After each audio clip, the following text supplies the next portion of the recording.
श्री स्वामी समर्थ सगळ्यांना. कसे आहेत मंडळी? सगळे मस्त मजेतच असाल तर तुम्ही बघू शकता इथं तुम्हाला दिसत आहेत भरपूर अशा साड्या आणि ताटं वगैरे. तर हे ताटं आहेत, हे ताटं धोंडा महिन्याच्या आईने दिलेले आहेत आम्हाला, आणि त्याचा व्हिडिओ पण तुम्हाला येईल, त्याचा ब्लॉग पण आता हे आईने ताटं दिले. म्हटलं चला लगेच आईची पण ओटी भरून घ्यावं. आज तिची ओटी भरायची जिनं आपल्याला जन्म दिला आहे. म्हणलं अधिक महिन्याचा शेवट दिवस आहे आणि ओटी भरून आईचं आपण हे करूया, कारण तिचं ऋण किती बी आपण हे केलं तर तिनं केलेले आपल्यावर उपकार किंवा आपल्यावर म्हणतात ना, तिचं ऋण कधीच फेडू शकत नाही आपण. तिनं जन्म देऊन आपल्याला दुनिया दावलेली असते. आई ही आई वेगळीच असते. आईबद्दल बोलावं तेवढं कमीच आहे. आणि इथं लहान बहीण होती, ही नात्याने म्हणजे माझी बहीणच आहे, माझी लहान बहीण आहे हीच. पण नात्याने लग्न झाल्यानंतर माझ्या नवऱ्याला ही भाची लागत होती, कारण मला नात्यात दिलेलं आहे. मला दिलं होतं मामाला, आणि माझ्या सख्या नंदांना मुली नाहीत आणि नंदा पण नाहीत सख्या. मग काय, मग नवऱ्याची हीच भाची आहे माझ्या, म्हणून हिचं पण आम्ही म्हणजे हळदी कुंकू वगैरे लावून हिची पण ओटी भरली. भाचीची ओटी भरावी, भाची आणि काशी म्हणते तशी काहीतरी आहे, रीत असती. म्हणलं चला, आपण नाही कर्तव्य केलं किंवा आपण नाही हे केलं तर मग आपलं रीतभर आपल्या मुलांना कळणार कसं. म्हणून हे इथं तिला जे आईने ताटं दिले होते त्या ताटांमध्ये फक्त आयारामचे ठेवले होते वेगळे वेगळे, आणि हे करून तिची ओटी भरली. आणि नंतर मग आता सासूबाईंचा नंबर, त्या घरात सगळ्यात मोठ्या होत्या, त्यांना देवानी 2 मुली देऊनसुद्धा त्या त्यांच्या नशिबा म्हणतात ना, एखाद्याचं नशीब असतं तर काय करणार आहे, देवानी 2 मुली देऊन पण त्या नेल्या. मग आता त्यांची मोठी सून तर तोंडबिन कुणीकडं करती, बोलत नाही, ती माणूस घाणी, आणि मुलगा तर काही विचारायचंच नाही. मग आता त्यांना राहिल्या आम्ही दोघंच.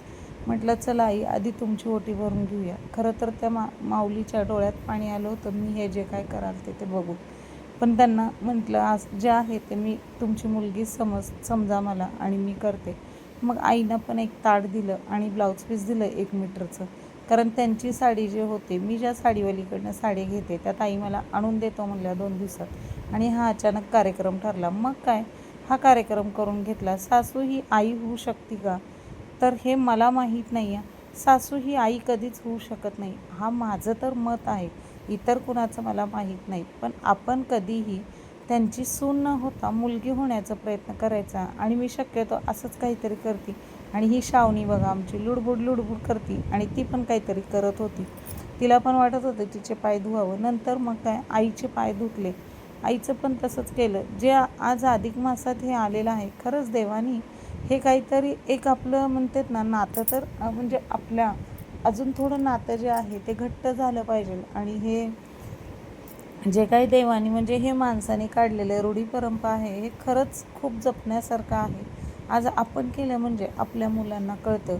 म्हणून म्हटलं करून घेऊया. कशाला, आम्हाला पण कोण आहे, आम्ही दोघी बहिणी, आई आहे, भाऊ आहे, मावशा आहेत, त्यांचं पण करायचं. पण आता हे काय झालं, हे अचानक प्लॅन ठरला. म्हणून मावशांचं म्हटलं आधी आईचं करून घ्यावं, हा प्लॅन झालेला आहे आईचा, तर ह्या आईचं करून घेतलं. मग आईला पण एक साडी, ताट वगैरे, ते ताट आम्हाला दिलं होतं तेच ताटं म्हणजे त्यांना व्हिडिओ काढण्यापुरतं दाखवलं होतं मी खरंच. आणि फक्त ओटी भरायची आईची म्हणून, ह्यातलं काही एवढं माहिती नव्हतं, मी कुणाला काही विचारलं नाही, खूप गडबड झाली. मग जसं आईला केलं तसंच मावशांचं पण करायचं ठरलं, आणि इथं आईची पण ओटी भरून घेतली.